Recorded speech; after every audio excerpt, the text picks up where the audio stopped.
يا مساء الجمال والدلع. النهاردة هنعمل أحلى غريبة. 3 مكونات أساسية لو متوفرة عندك هنعمل غريبة دايبة وطرية ومش معجنة، وكمان هنعرف مع بعض كل الخطوات والتفاصيل اللي هتطلع معاكي الغريبة ناجحة جدا، ومش هنحتاج كمان نشتريها من برا تاني. يلا نشوف المكونات والطريقة بتاعتنا. في العجان هنزل ب250 جرام من السمنة، والسمنة لازم تكون من التلاجة، يعني ما ينفعش نستخدمها سايحة. هنفضل نضربها بالمضرب بتاع العجان لحد ما تبقى طرية وكريمي خالص بالشكل ده. هننزل بقى بالمكون التاني بتاعنا وهو السكر البودر، وياريت تستخدمي سكر بودر نوع حلو علشان هيفرق معاكي في طعم وقوام الغريبة.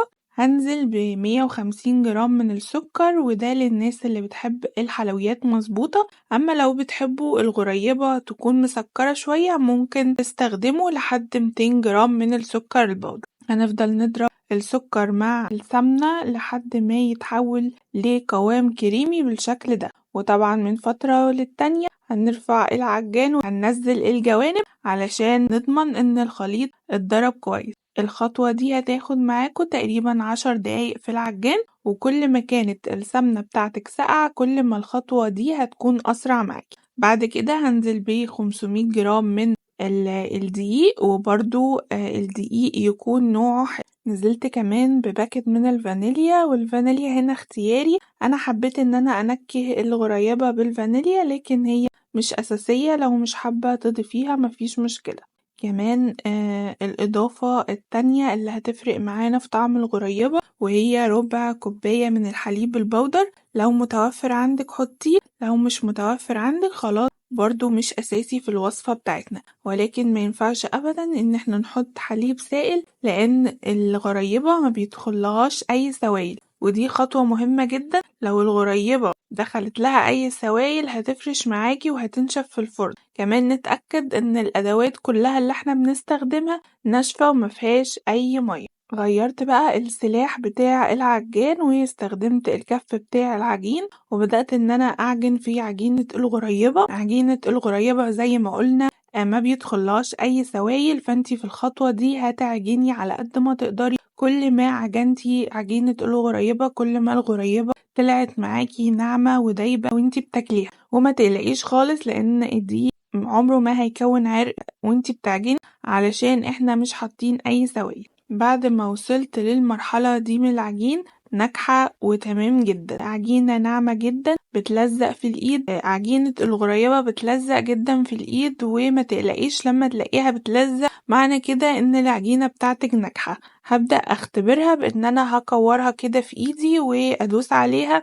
لو العجينة ناعمة مفيهاش أي تشققات يبقى كده العجينة بتاعتك. طب لو لقيتوها بتشقق هنعمل إيه؟ هنزود معلقة سمنة ونعجن ونرجع نختبرها تاني لحد ما نوصل لعجينة ندوس عليها ما نلاقيش فيها أي تشققات. هلم بقى العجينة بالسباتيولا كده وهغطيها بكيس بلاستيك أو ستريتش راب، وهدخلها التلاجة من نص ساعة لساعة علشان أقدر أشكلها. لو اشتغلت في عجينة الغريبة على طول من غير ما اسيبها في التلاجة مش هعرف أشكلها لأنها هتلزق جدا في ايدي. حضرت بقى الميزان والسجان بتاعتي. نيجي بقى لوزن الغريبة طبعا حسب ما انتي بتحبي حجمها. انا بحبها تكون حجمها صغير كده، وشكلها بحس ان شكلها بيكون حلو كده وهي صغيرة، فعملت الغريبة من 12 ل 15 جرام. اما لو انتي بتحبيها كبيرة ممكن تعمليها 20 جرام. خطوة ان احنا نوزن الغريبة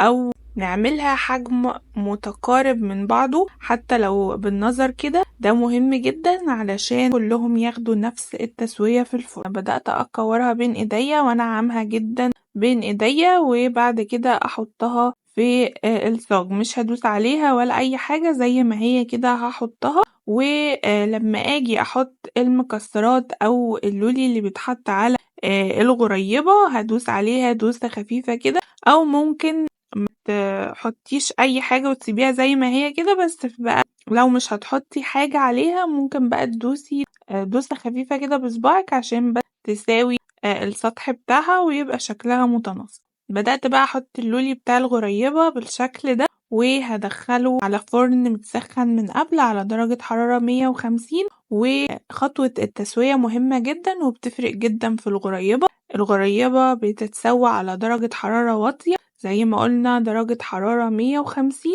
هتقعد معاكي 10 دقايق لو الغريبة بتاعتك حجمها صغير، وهتقعد معاكي من 12 ل 15 دقيقة لو كانت حجمها كبير. الغريبة لما بتخش الفرن بتخش طبعا بيضة ولونها حلو، بتخرج نفس اللون، ما بتاخدش اي لون، لان هي لو خدت لون معاكي في الفرن كده مش هتبقى غريبة وهتنشف منك وهيبقى طعمها مش لذيذ خالص. فاظبطي الساعة بتاعتك وركزي مع الساعة بتاعتك 10 دقايق لو الغريبة بتاعتك صغيرة، من 12 ل 15 دقيقة لو الغريبة بتاعتك كبيرة. هتشيلي السجان بتاعتك من الفرن ومش هتلمسي الغريبة خالص إلا تاني يوم. الغريبة أول ما بتخرج من الفرن بتكون بتلزق معاكي، وده طبيعي ويدل على نجاح الغريبة. لو مسكتي الغريبة هتلاقيها بتلزق في ايدك ومش هتعرفي أصلا تمسكيها من كتر ما هي بتلزق. لكن لما نسيبها تبرد تماما ونسيبها لتاني يوم تمسك نفسها، هتلاقي معاكي الغريبة مظبوطة، ما بتبصمش في ايدك، بتدوب جدا، طعمها في منتهى الجمال. نص كيلو الدقيق عمل معايا كمية كبيرة زي ما انتوا شايفين. وانا خدت بقى الصينية الحلوة بتاعة الغريبة دي وطلعت البلكونة مع كوباية الشاي، وقعدت اروق بقى على نفسي اول يوم العيد. وكل سنة وانتم طيبين. اتمنى يكون الفيديو عجبكم، ما تنسوش اللايك والشير. كان معاكم إسراء، سلام.